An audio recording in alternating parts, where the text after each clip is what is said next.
Continuando con las exposiciones, ahora vamos a tener la imagenología del tracto gastrointestinal y vías hepatobiliares, a cargo de la doctora Karen Elizabeth Linares, médico gastroenteróloga del Centro Universitario Pedro P. Díaz. La recibimos con un fuerte aplauso, por favor.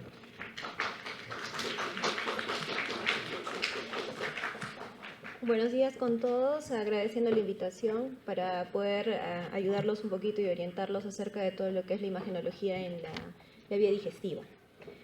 Inicialmente vamos a empezar con todo lo que es imagenología del tracto digestivo en general y luego continuaremos con lo que son imagenología hepática y tendremos un break y luego continuaremos con lo que es de páncreas. Entonces, principalmente el estudio en cuanto a lo que es radiología en la vía digestiva es principalmente contrastada. Es lo que nos ayuda más a los gastroenterólogos a hacer tanto estudios anatómicos de lesiones y en algunos casos, bueno, en tiempos pasados o en lugares donde no se cuenta con nuevas tecnologías, también nos ayuda con algunos trastornos funcionales.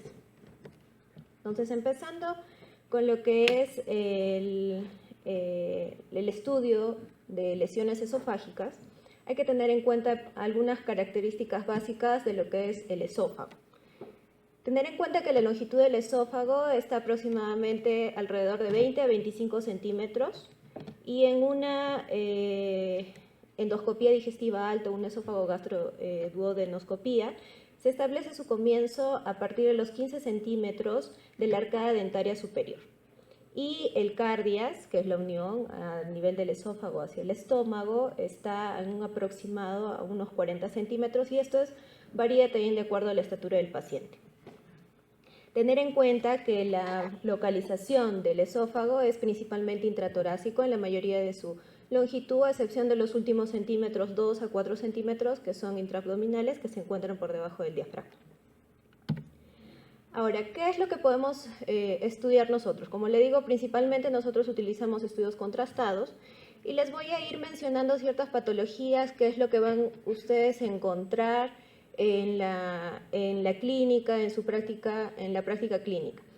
Cabe destacar, chicos, que lo principal y lo que prima aquí es lo que les diga el paciente, la clínica del paciente. Y de acuerdo a eso, ustedes van a pedir sus exámenes auxiliares teniendo una presunción diagnóstica. Entonces, en cuanto a lo que son las compresiones, podemos tener tanto compresiones extrínsecas como compresiones intrínsecas. Dentro de lo que son las compresiones extrínsecas a nivel de lo que es el esófago cervical, podemos encontrar compresiones propias del músculo cricofaringio, también a nivel de lo que es el plexo faringio, membranas esofágicas, osteofitos cervicales, hernias de discos vertebrales, y uno de lo que es muy frecuente son la presencia de bocios, como la que tenemos en la imagen, ¿no? Vemos una compresión a nivel del lado izquierdo en la cual se trata del lóbulo, el lóbulo izquierdo. En este paciente fue resecado el lóbulo derecho, sin embargo tenemos una compresión por el lado izquierdo. También podemos presentar compresiones por acúmulos ganglionares. Otras compresiones, hay algunas compresiones cuando ustedes vean una radiografía de esófago, incluso cuando ingresan con a una endoscopía, van a ver ciertas compresiones que pueden ser normales, como la presencia del callado aórtico, el cruce de lo que es el bronquio principal izquierdo. También pueden encontrar anomalías vasculares como un arco aórtico derecho, una arteria subclavia derecha aberrante, como el caso de la imagen. En caso de cuando haya cardiomegalia, también van a haber ciertas compresiones, lesiones pericárdicas, cuando hay masas mediastínicas o masas pulmonares. Ahora, en nuestro medio es muy frecuente lo que es la tuberculosis pulmonar, tienden a formar muchas adenopatías a nivel del ilio y pueden haber tracciones y deformidades al momento de que ustedes evalúen una radiografía contrastada de esófago. Otra de las patologías frecuentes es la enfermedad por reflujo gastroesofágico. La esofagitis, que es la inflamación por reflujo, es el signo más aislado y más frecuente en el doble contraste, que es lo que utilizamos. Es una apariencia nodular, es una apariencia micronodular, como vemos acá, como un punteado, que se extiende principalmente desde la unión gastroesofágica, que es dada por la presencia de estos pliegues, hacia arriba.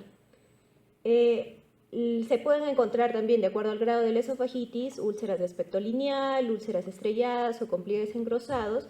Y cuando hay un reflujo crónico, pueden haber solo un pliegue engrosado único, incluso pueden haber zonas estenóticas.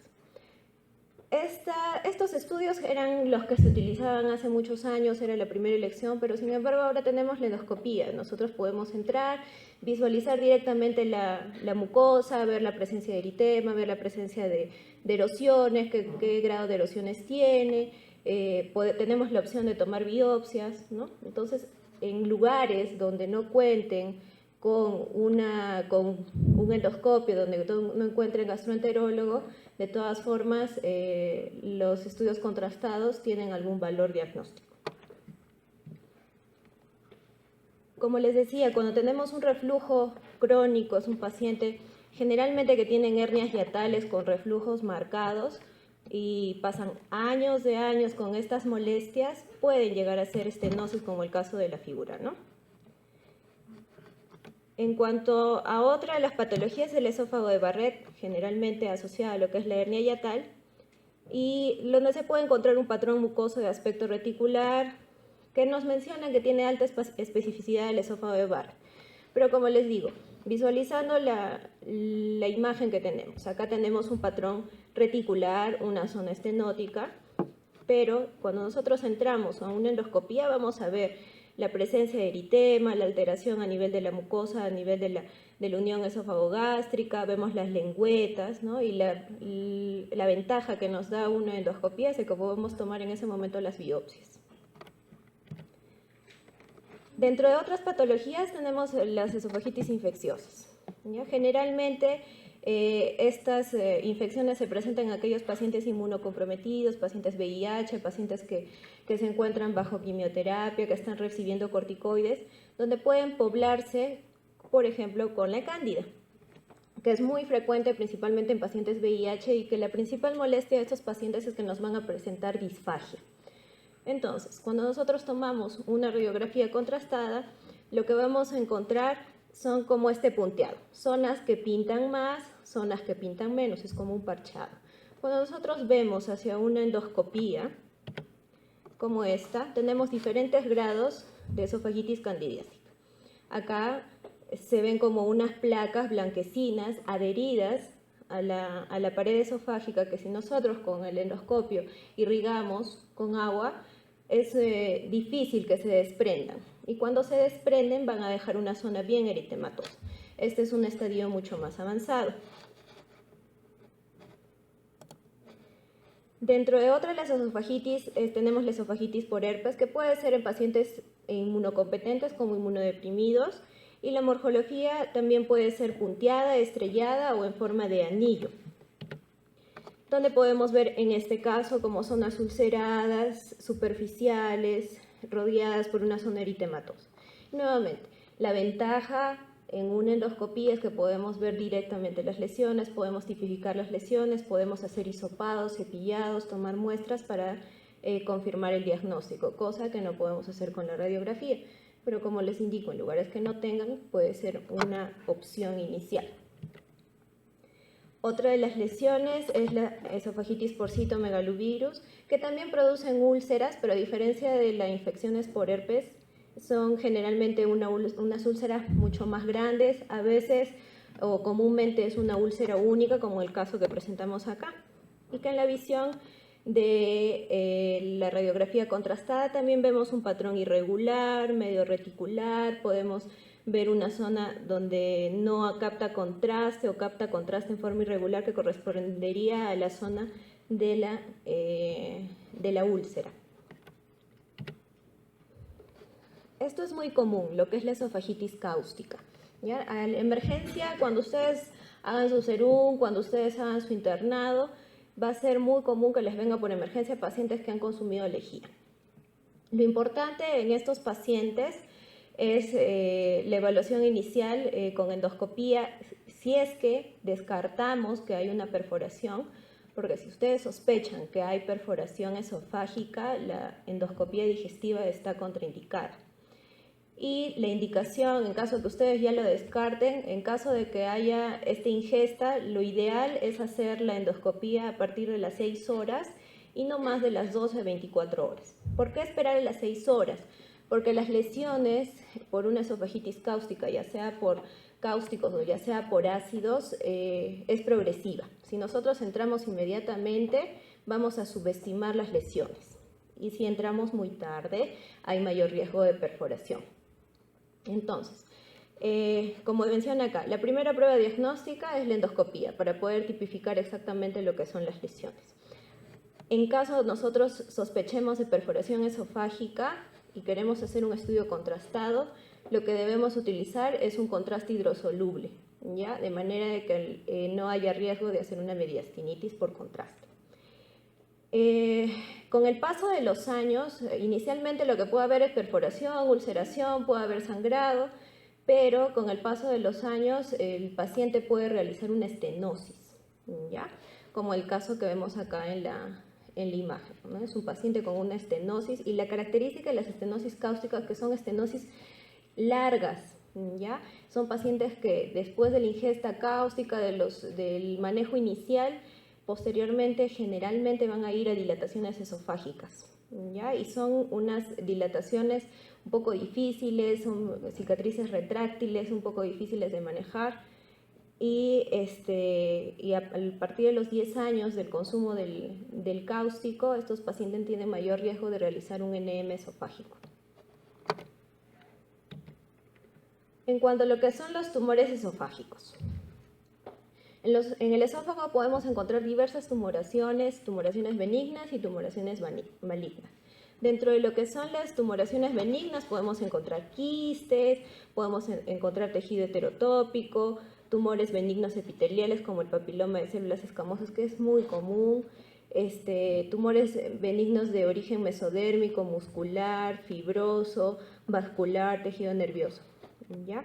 Entonces, en lo que son los tumores malignos, tenemos tumores epiteliales, como el adenocarcinoma, el carcinoma epidermoide, los tumores malignos de origen mesodérmico, tanto muscular, conjuntivo y linfoide, y otros tumores que son mucho menos frecuentes. En cuanto a lo que es la radiografía, la mayoría de los tumores van a tener las mismas características. Cuando ustedes ven un esófago contrastado, van a ver este tipo de imágenes, ¿no? En este caso vemos una tumoración de partes blandas, como vemos tiene un borde bien definido, van a desplazar los pliegues, normalmente los pliegues son longitudinales, van a ir desplazando los pliegues. En este otro caso igualmente tenemos una tumoración, en este caso es un leomioma, ¿ya? Que vemos que tienen los bordes regulares. El paciente principalmente en cualquier tipo de estos tumores se va a quejar principalmente de disfagia, ¿ya? Cuando nosotros evaluamos por una endoscopía, después de ver este tipo de lesiones en la radiografía, pueden ver alteraciones en la mucosa, ¿ya? Van a ver una mucosa irregular en el caso de que haya compromiso ya de la mucosa esofágica, pero muchas veces, como el caso de los leomiomas, van a ver una mucosa normal y una tumoración como que protruye hacia la luz esofágica. Aquí igualmente, en esta zona vemos una zona de defecto de represión con un borde un poco irregular en la zona cervical. Esto corresponde a la presencia de una zona de la mucosa que está ulcerada. Y aquí vemos una zona de estenosis péptica de larga evolución, un paciente con reflujo crónico, ¿ya? Con signos de que este esófago, bueno, está dilatado, está reteniendo el contraste. Ahora, como les dije, no solo nos sirve para los estudios radiográficos contrastados, no solo nos sirve para ver anatomía, sino que también se utilizaba para ver los trastornos de motilidad, que en algunos casos nos puede servir, pero actualmente tenemos a la mano lo que es la manometría, tenemos la impedancia, ya que es el estándar para el manejo, para el diagnóstico de este tipo de patología. Una de las más comunes es la calasia, ¿ya? La acalasia puede ser primaria cuando es una enfermedad idiopática en la cual se ven afectados el plexo nervioso mientérico del esófago, pero también puede ser secundaria. Secundaria a presencia de tumoraciones a nivel de la unión esófago-gástrica, secundaria enfermedad de Chagas, es muy frecuente, aunque es mucho más frecuente en la zona en Brasil, es muy frecuente esta patología y tienen mucha experiencia en el manejo de este tipo de pacientes. Y la imagen característica de un esófago contrastado en un paciente con acalasia es la presencia de la forma de pico, adyacente a nivel de la unión esófago-gástrica, como vemos acá. Se va afilando, se va adelgazando hacia la unión. Y en fases avanzadas, debido a que el esófago va a irse dilatando, va a ir formando un esófago sigmoideo irregular. Como vemos acá en este paciente, vemos un esófago que está dilatado, que se va afilando hacia la unión esófago-gástrica. Otra de las patologías que podemos encontrar son los anillos esofágicos y las membranas. El más frecuente es el anillo de Chatsky. Es un anillo esofágico a nivel de la zona inferior que se presenta principalmente con disfagia. Casi siempre es a nivel de la unión esófago-gástrica y la superficie superior de este anillo va a estar tapizada por mucosa del epitelio escamoso, mientras que la superficie inferior está recubierta por epitelio columnar. Como vemos acá, un esófago y le vemos una zona de defecto de represión del contraste que viene a ser el anillo de Chatsky. En este caso, la radiografía contrastada es mucho mejor que una endoscopía digestiva. Muchas veces nosotros podemos entrar a hacer una endoscopía y se nos pasan los anillos, se nos pasan las membranas cuando son muy pequeñas y cuando no producen mucha estenosis se nos puede pasar. Además que cuando nosotros entramos con una endoscopía, hay motilidad esofágica, ¿ya? Entonces a veces es un poco difícil evaluar la presencia de estos anillos y estas membranas. Otra de las patologías son los divertículos esofágicos. Los divertículos son evaginaciones de la pared esofágica, son como unas bolsas que se comunican con la luz esofágica y puede ser de dos tipos. Por pulsión es cuando hay un aumento en la presión intraesofágica, lo cual hace que se produzcan estas evaginaciones, pero también puede ser por tracción debido a fibrosis en el tejido adyacente. Acá es muy común encontrar por procesos de lo que es la tuberculosis, hay adenopatías, hay tracciones que producen estos divertículos esofágicos. Dentro de lo que son los divertículos por pulsión, tenemos el divertículo de Sanger, que es el más común, el Killian-Jannings, el epifrénico, hay uno a nivel del esófago medio, hay otro a nivel del receso aortopulmonar. Entonces, dentro de lo que son los divertículos por pulsión, cuando nosotros evaluemos una radiografía, lo principal es de que son redondeados, van a tener un cuello ancho, están formados por mucosas sin capas musculares, mientras que los divertículos por tracción contienen todas las capas de la pared esofágica, incluyendo la muscular. Dentro de lo que son un punto más acerca de lo que son los divertículos, siempre les voy a hacer la comparación con lo que es la endoscopía digestiva. En los casos que nosotros tengamos la sospecha de presentar un divertículo, antes de hacer una endoscopía sí es bueno hacer un esófago contrastado. ¿Por qué? Porque a veces el agujero, digamos el cuello del divertículo, puede ser tan grande que cuando nosotros entramos con una endoscopía podemos confundir la entrada de ese divertículo como si fuera la continuación del esófago. Y a veces nos podemos entrar al divertículo pensando que es esófago y nos vamos de frente y lo podemos perforar. ¿Ya? Entonces es muy común en el gastroenterólogo que recién se está entrenando que se puede encontrar con este tipo de divertículos y puede haber algunos accidentes de perforación cuando no hay experiencia. ¿Ya? Entonces se recomienda así, cuando hay alta sospecha, hacer inicialmente una radiografía contrastada para poder posteriormente ingresar con la endoscopía con mucha más seguridad. En cuanto a lo que son las varices esofágicas, esto prácticamente ya no está en uso, pero si es que ustedes mandan a una radiografía contrastada a un paciente por cualquier otra razón, pueden encontrar este tipo de hallazgos donde se van a ver defectos de represión longitudinales, de morfología serpinginosa, que corresponden a las varices esofágicas. Mucho mejor una endoscopía en algún paciente que ustedes estén sospechando de una hepatopatía crónica, pensando en que tienen varices esofágicas, van a ver directamente la presencia de estas dilataciones venosas a nivel del tercio inferior del esófago, van a poder caracterizar qué grado tienen, grado 1, grado 2, y bueno, la ventaja también es que van a poder hacer un tratamiento endoscópico como una ligación de varices esofágicas. En cuanto a lo que son los estudios contrastados a nivel del estómago, cabe recomendarles que cuando pidan un estudio contrastado en estómago, de preferencia siempre debe ser con doble contraste y con bario de alta densidad, salvo aquellos pacientes en que la motilidad gástrica esté disminuida o que haya sospecha de obstrucción donde pueda haber retención del contraste. Y en casos de cirugía gástrica reciente o sospecha de perforación, igual que en el esófago, se recomienda utilizar otro tipo de contrastes, contraste hidrosoluble o contraste iodado, ya que no hay riesgo de fibrosis ni que hubiera fuga del mismo. Entonces, en el estómago, ¿qué tipo de lesiones nosotros vamos a encontrar? Podemos encontrar úlceras, podemos encontrar lesiones polipoideas o una combinación de ambas. La úlcera se va a observar como una acumulación focal del contraste, mientras que la lesión polipoidea aparece como un defecto de la represión. Entonces, algunas características de lo que son las úlceras a nivel de las imágenes que van a ver a un estudio contrastado. Tenemos que comparar, o hay ciertos signos que me dicen que es una úlcera benigna y que es una úlcera maligna.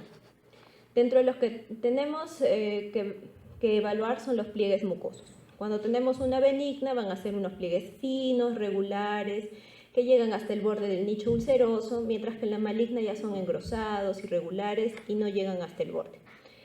En cuanto a lo que es la proyección más allá del límite esperado de la pared gástrica, vamos a encontrar en las benignas que sí, que hay una proyección, mientras que en la maligna no, lo que se llama el signo del menisco de Karman. Esto es una forma de un menisco de las úlceras malignas que se presenta como un borde cóncavo hacia la luz gástrica.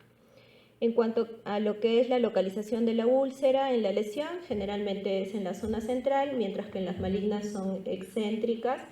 El ribete ulceroso está presente en las benignas, es bien definido, lo que se llama la línea de Hampton, que cuando tenemos una vista de perfil de lo que es el estómago, se ve como una línea muy finita, radiotransparente, que delimita la mucosa gástrica del nicho ulceroso. Mientras que en las malignas vamos a ver un ribete irregular, engrosado, mal definido. La multiplicidad, es decir, de que encuentren varios nichos ulcerosos, es más frecuente cuando son benignas, y en la maligna es mucho raro que se encuentren varias ulceraciones. En cuanto a lo que es la peristalsis, va a estar normal cuando es benigna y está disminuida en los casos de maligna. Entonces aquí vemos la presencia de estas úlceras, son pequeñas, una más grande que otra, y aquí, no sé si pueden ver, hay como un ribete, lo que es la línea de Hampton, como lo que les decía que era una línea muy fina, negrita, que separa la mucosa del esófago de lo que es el nicho ulceroso. Y acá tenemos una úlcera maligna donde vemos los bordes irregulares, engrosados, vemos un nicho ulceroso bien pronunciado, con la presencia de pliegues que llegan hacia el nicho, pero es muy irregular. En cuanto de otra de las enfermedades, es la enfermedad de Menetrier. La enfermedad de Menetrier es cuando los pliegues gástricos son gigantes, son bien engrosados y sobre todo se dan en la mitad proximal del estómago. Y como vemos acá, son pliegues anchos, se ven como acúmulos, el contraste se mete entre los pliegues. Los pólipos gástricos. Es muy frecuente los pólipos gástricos, se identifican desde todo tipo. Ahora, en este caso, nosotros vamos, como vemos acá en la imagen, hay múltiples pólipos. Estos generalmente pueden ser de tipo inflamatorio, benignos, pero entre estos 100 que hay, puede haber alguno ahí que tenga cierto grado de displasia. Lo que es los estudios contrastados me van a hablar de la presencia de estos pólipos, pero no me van a decir las características que tienen, no nos van a dar mucha información acerca de si son benignos o malignos. La mejor técnica es la endoscopía, donde vamos a poder ver la superficie de estos pólipos, si es que hay alteración en la mucosa y principalmente la toma de biopsias y muchas veces la extirpación de estos pólipos. Aquí vemos un pólipo inflamatorio grande, hay un gran defecto de depresión del contraste, acá igualmente. Dentro de otras las patologías que van a encontrar es el adenocarcinoma gástrico. Dentro de lo que son los hallazgos radiológicos del carcinoma, puede ser un carcinoma precoz, como puede ser un carcinoma avanzado. Lo ideal es que ustedes lo encuentren un carcinoma precoz. Y hablamos de tipo 1, radiográficamente hablando, de lesiones polipoideas de más de 0.5 centímetros. Las tipo 2 son lesiones superficiales, tipo 3, úlceras con signos de malignidad. Y en cuanto al carcinoma avanzado, también se puede presentar como si fuera polipoideo, como una masa lobulada, ulcerada, que protruye hacia la luz gástrica, como la presencia de úlceras malignas, y cuando es estadios mucho más avanzados, como una linitis plástica, donde el estómago va a estar totalmente rígido, no va a haber motilidad y una disminución de la luz gástrica. Entonces, acá vemos una úlcera, un lecho ulceroso a nivel del antro gástrico, vemos engrosamiento de los pliegues, ya que se dirigen hacia el nicho ulceroso, y cuando tomaron la biopsia de esta lesión, efectivamente fue un adenoma gástrico superficial. Acá vemos igualmente una úlcera con características de malignidad, vemos que los bordes son irregulares, los pliegues están un poco engrosados y no llegan directamente hacia lo que es el nicho ulceroso, y correspondió igualmente a un adenoma gástrico. Y acá vemos la imagen tomográfica que muestra esta lesión a nivel de la curvatura menor, ¿no? Vemos la pared engrosada y una zona de defecto. Acá es la linitis plástica. Ya no vemos la típica forma en J del estómago, vemos que la luz del estómago es prácticamente nula. ¿Ya? La motilidad, cuando se evalúa la motilidad del estómago, prácticamente no va a haber nada. Vemos acá un cordón, no, pierde totalmente la forma normal del estómago. Igualmente acá vemos que la luz está totalmente reducida, hay pérdida de pliegues, no se ven los pliegues que normalmente se saben ver en el estómago. Otra de las patologías es el linfoma gástrico. El linfoma endoscópicamente se puede presentar de cualquier cosa, puede ser linfoma. Cualquier alteración en la mucosa puede ser linfoma. Puede presentarse como un eritema, puede presentarse como una zona irregular, como pólipos, como úlceras, tiene distintas presentaciones. La infiltración generalmente es difusa, vamos a encontrar un grosor de la pared mayor de 6 milímetros, los pliegues engrosados, pueden haber úlceras o una masa ulcerada, como les dije, puede presentarse como tumores polipoideos múltiples. Y como lo que vemos acá, ¿no? Es un estómago totalmente irregular, acá hay presencia de ulceraciones, igualmente acá. Otra de las patologías es la hernia hiatal. La hernia hiatal es relativamente frecuente en nuestro medio. En este caso, lo que se va a presentar es un ascenso de la unión gastroesofágica por encima de 1.5 centímetros de lo que es el hiato diafragmático. Y la unión gastroesofágica, nosotros, ¿cómo la vamos a identificar? Buscando dónde convergen los pliegues gástricos. Entonces, normalmente nosotros vemos una forma de J del estómago, sin embargo vemos que acá este es el fondo gástrico, se ha elevado. Acá vemos la convergencia de los pliegues como unas muesquitas, ¿ya? A partir de aquí debería bajar el estómago, pero sin embargo vemos que protruye hacia el tórax. Ahora, en cuanto a lo que es la hernia del hiato, el diagnóstico endoscópico es cuando nosotros medimos. Nosotros cuando entramos a la endoscopía van a ver siempre en los informes endoscópicos que mencionamos la línea Z, es decir, la unión escamocolumnar, a qué nivel se encuentra, a qué medida se encuentra. Van a ver siempre que dice a 35 centímetros, a 40 centímetros. Y además mencionan, eso es la unión escamocolumnar, también se menciona la unión esófago-gástrica, que es la medida a la cual empiezan los pliegues gástricos. La diferencia entre una y otra, cuando nosotros medimos con el endoscopio no debe ser más de 3 centímetros, eso endoscópicamente. Cuando se pide la radiografía contrastada, generalmente la piden los cirujanos antes de hacer una cirugía para operar, cuando quieren hacer cirugías de una hernia hiatal, ellos siempre les van a pedir una radiografía contrastada para ver exactamente la anatomía y poder medir también ellos las distancias de la presencia de la hernia. Ahora, en cuanto a lo que son los estudios radiográficos del intestino delgado. En el intestino delgado, nosotros lo que vamos a pedir es un tránsito intestinal. Entonces, ¿qué tienen que evaluar cuando tengan frente a ustedes una placa de un tránsito intestinal? Tienen que ver la presencia de dilatación de las asas. ¿Cuándo se habla de dilatación de asas? Cuando es mayor a 3 a 4 centímetros. Esto puede variar dependiendo de la constitución del paciente. Tienen que ver la presencia de los pliegues. Acá vemos claramente que están dilatadas las asas. Los pliegues son estos, se vuelven mucho más separados. Van a poder ver alteraciones debido a efectos mecánicos, cuando hay obstrucciones, pueden ver lesiones a nivel de la pared, tumores, úlceras y defectos a nivel de la inervación, que va a haber alteración en la motilidad y por lo tanto va a haber un enlentecimiento de lo que es el tránsito intestinal. Como podemos ver también, tienen que evaluar la presencia de engrosamiento de pliegues y esto se define cuando la distancia entre pliegue y pliegue es mayor de 2 milímetros.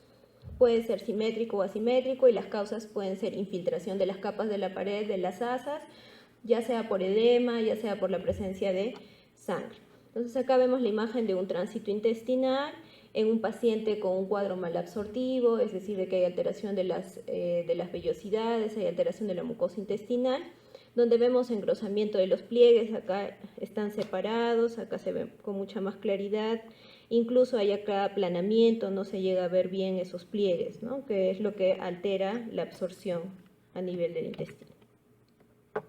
También podemos encontrar nódulos que pueden ser inflamatorios, pueden ser tumorales, podemos encontrar el patrón en grano de arena, a veces se presentan ulceraciones excéntricas, vamos a ver las imágenes como en ojo de buey, producidas generalmente por metástasis de melanomas. Acá vemos claramente lo que es el patrón de arena, que es un punteado muy irregular, no se ve el tipo cepillo, el borde en cepillo, acá vemos como un punteado, acá está un poquito más claro, y acá también. Vamos a ver defectos de represión. Hay zonas donde no va a pintar el contraste, que pueden ser por distintas causas, presencia de cápsulas, presencia de besoares, incluso presencia de cálculos de la vesícula, provenientes de la vesícula, provenientes de la vía biliar, tumores, ya sean benignos o malignos, anomalías congénitas. Igual acá, un defecto de la depresión, un defecto de la depresión. También podemos encontrar a este nivel divertículos, pseudodivertículos, que pueden ser congénitos o adquiridos, a veces no dan molestias, a veces pueden ser causas de sangrado, son más frecuentes a nivel de yeyuno que en ilion, los múltiples se observan más frecuente en yeyuno, los solitarios son más frecuentes encontrarlos en ilion, la mayoría están en el borde mesentérico y son asintomáticos. Dentro de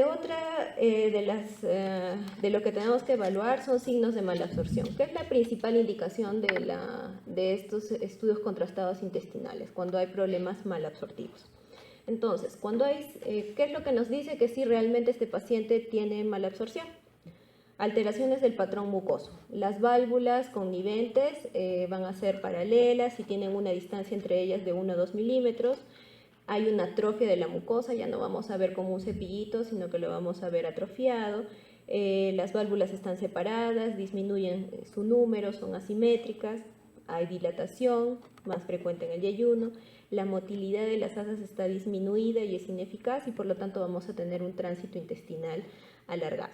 Ahora, cuando decimos que es un tránsito intestinal alargado. Cuando nosotros le damos el contraste oral al paciente hasta que podemos visualizar y empieza a pasar el contraste hacia lo que es el colon, el valor normal es alrededor de 12 a 48 horas. Cuando ya hablamos de más de 72 horas de que el paciente empiece a eliminar el contraste, podemos decir que tiene un tránsito lento.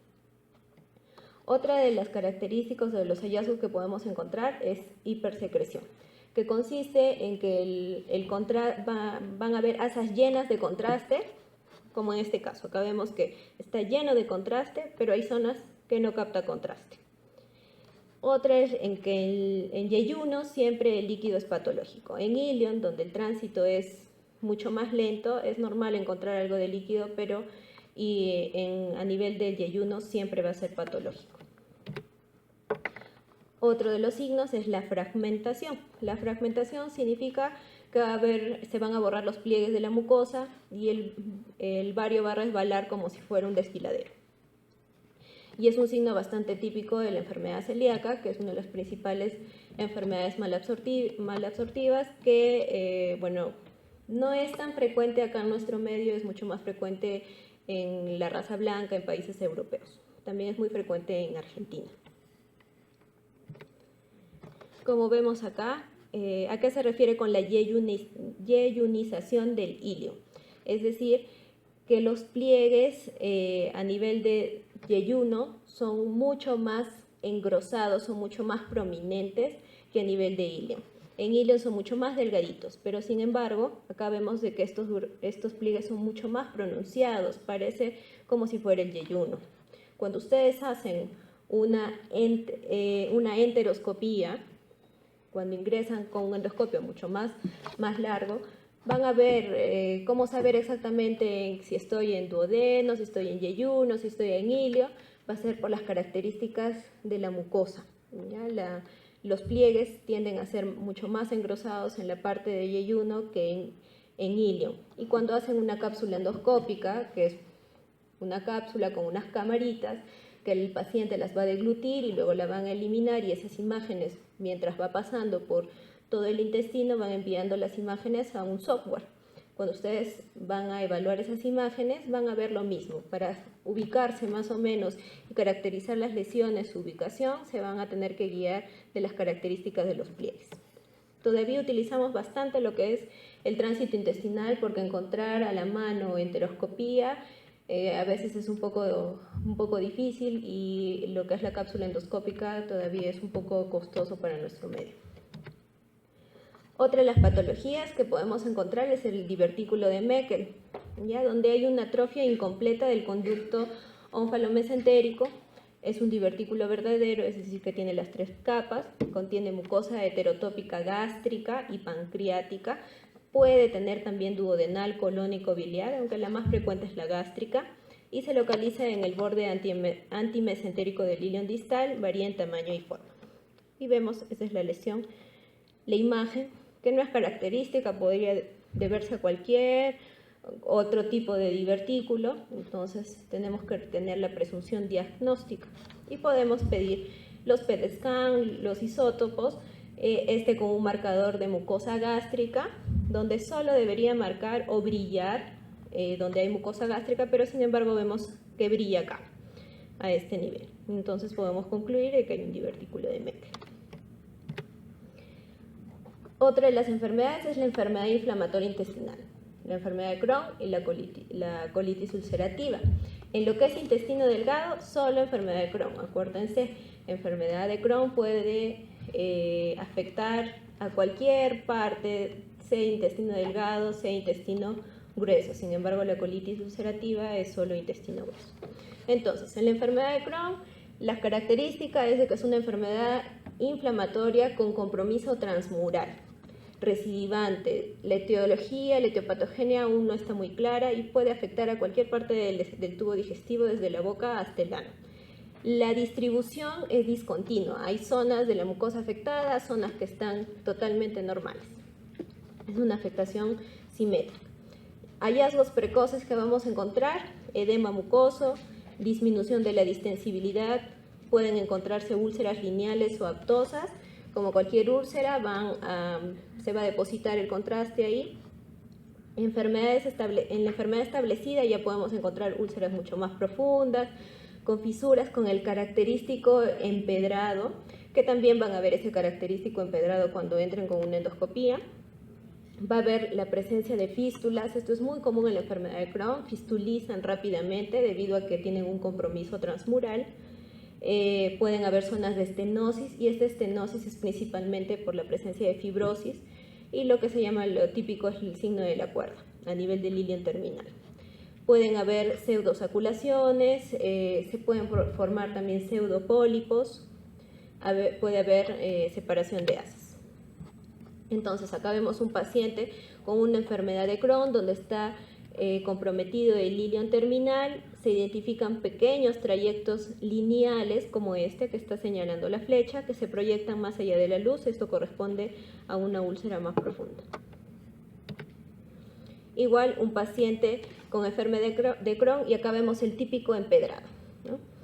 Zonas que no captan contraste, zonas que captan contraste. Cuando entran en una enteroscopía van a ver lo mismo, como si estuviera empedrado. Gracias. La enfermedad de Crohn con afectación en intestino delgado, como dijimos, pueden haber zonas estenóticas y por lo tanto pueden haber zonas dilatadas, como en este caso, zonas de dilatación, zonas de estenosis. Vemos en este lado también zonas de mucosa medio en empedrado, acá no se nota muy bien. Aquí vemos presencias de fístulas, ¿ya? Presencia de fístulas. Otra imagen de la enfermedad de Crohn, donde se ven las asas separadas, una asa por acá, otra asa por acá. ¿Debido a qué? A que la grasa que rodea las asas intestinales se encuentra engrosada. Otra de las patologías frecuentes es la enteritis radica en todos aquellos pacientes que han sido sometidos a radioterapia. Pacientes con cáncer de cuello uterino, pacientes con cáncer de colon, que hayan recibido radioterapia, también esta radioterapia va a afectar la mucosa intestinal, donde lo que se observa es una vasculitis obstructiva progresiva y la presencia de fibrosis, y esto no se da cuando el paciente está recibiendo la radioterapia. Todos estos efectos se van a ver a posterior, entre 6 a 24 meses después del tratamiento. Y la localización depende de la zona en que ha sido irradiada. Y radiológicamente lo van a ver como engrosamientos, de las paredes, de los pliegues, pueden haber úlceras, y en fases avanzadas pueden llegar hasta la estenosis, zonas traccionadas que forman ángulos, distorsión de pliegues, y pueden incluso fistulizar. Acá vemos la presencia de una enteritis radica, donde vemos la pérdida de los pliegues, las asas están separadas, se ven como si estuvieran, digámoslo así, tiesas, sin movimiento, ¿ya? La mucosa no se ve de una característica normal como es la de acá, sino la vemos totalmente distorsionada. Y la tuberculosis, muy frecuente en nuestro medio, una reacción inflamatoria granulomatosa a nivel de la pared intestinal. De hecho, que la localización principalmente es iliocecal. Como les dije, la enfermedad de Crohn también puede afectar puede afectar cualquier parte del intestino, pero si nosotros tenemos alguna lesión a este nivel, o puede ser Crohn o puede ser tuberculosis. En nuestro medio, tuberculosis, hasta demostrar lo contrario. Puede haber afectación aislada de un segmento del intestino o puede ser una afectación multifocal, es decir, igual que el Crohn. Se va a presentar una fase exudativa o aguda donde hay espasmo, hay hipermotilidad de la región ileocecal, úlceras, encontramos estenosis. En la fase crónica hay engrosamiento en las paredes, úlceras profundas y presencia de fístulas. Entonces aquí vemos la imagen de una tuberculosis ileal donde aparentemente no hay afectación de la válvula ileocecal. Este es ya el colon. Acá tenemos lo que es el ilion, aparentemente no hay mucha afectación. Ahora, en cuanto a lo que es el estudio del colon el estudio del colon generalmente o lo podemos hacer con enema opaco simple o podemos hacer enema opaco de doble contraste. El enema opaco simple es cuando solo vamos a colocar bario hacia la luz y nos permite evaluar la existencia de imágenes de adición o de efectos de represión. Mientras que el enema opaco de doble contraste, que es el que siempre deberíamos pedir, además de que le inyectamos bario, también le vamos a colocar aire para que nos dé un doble contraste y podemos con esto valorar un poco mejor lo que son las imágenes de adición, los efectos de represión. La principal indicación son pacientes que vienen a consulta diciendo que son estreñidos de larga data, hacen deposiciones cada 3, cada 4 días. En nuestro medio es muy común los pacientes que tienen colon largo. Se les indica un colon contrastado y lo que encontramos es esto, un dólico colon. Ahora, si es que ustedes tienen a la mano gastroenterólogos, si es que tienen para hacer endoscopía y es un paciente mayor de 45 años, de preferencia indiquen de inicio una colonoscopía. Ya a partir de los 45 años, todo paciente debería tener una colonoscopía. Puede adelantarse en aquellos pacientes que tengan antecedentes de neoplasias, antecedentes familiares de cáncer de colon, con algunos signos de alarma, si es que vienen pacientes con sangrado, con alteración del calibre de las deposiciones, pueden indicarlo antes de los 45. Ahora, cuando nosotros entramos con una colonoscopía, igual, tenemos la opción de ver directamente la mucosa y tomar biopsias. Muchas veces una colonoscopía puede ser muy fácil. Entramos, llegamos a ciego sin ninguna dificultad. Pero hay colon que son muy largos, hay pacientes que han sido sometidos a múltiples cirugías y por lo tanto forman bridas, adherencias, tracciones, que en algunas ocasiones es difícil completar una colonoscopía. Y en esos casos, por más que queramos, para completar la parte del colon que no fue evaluada, vamos a tener que pedir igualmente un colon contrastado. Bueno, entre otras patologías tenemos vólvulos sesimoides y lo que es muy frecuente son los divertículos, que son estas tetitas que vemos múltiples, generalmente se presentan en el colon izquierdo, que la visión endoscópica lo van a ver así, como si fuera una ratonera. Huequitos, huequitos, huequitos de distintos tamaños. Estos son divertículos que no están complicados. A veces ya hay la diverticulitis, se inflaman, se obstruyen, pueden infectarse, pueden formar fístulas y van a ver la zona circundante, la mucosa circundante de los divertículos, edematoso, eritema, algunas veces llegan a ver incluso la presencia de secreciones. Igual acá, como tetitas, como bolitas, esa es la imagen típica de lo que van a ver en pacientes con divertículos.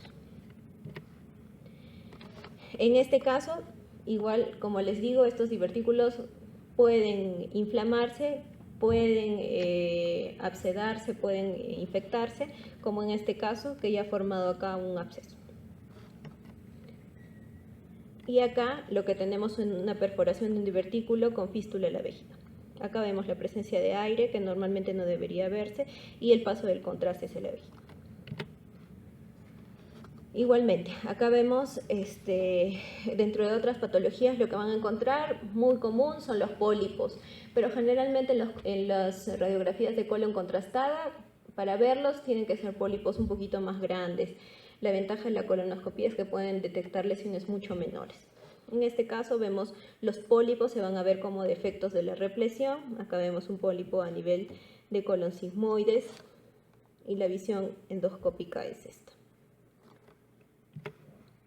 De otra de las patologías tenemos el adenocarcinoma colorectal, donde las imágenes también van a ser muy variadas, puede presentarse como un pólipo, puede presentarse como zonas estenóticas irregulares, y la típica imagen de corazón de manzana o de servilletero, que nos habla de que la mucosa puede estar ulcerada.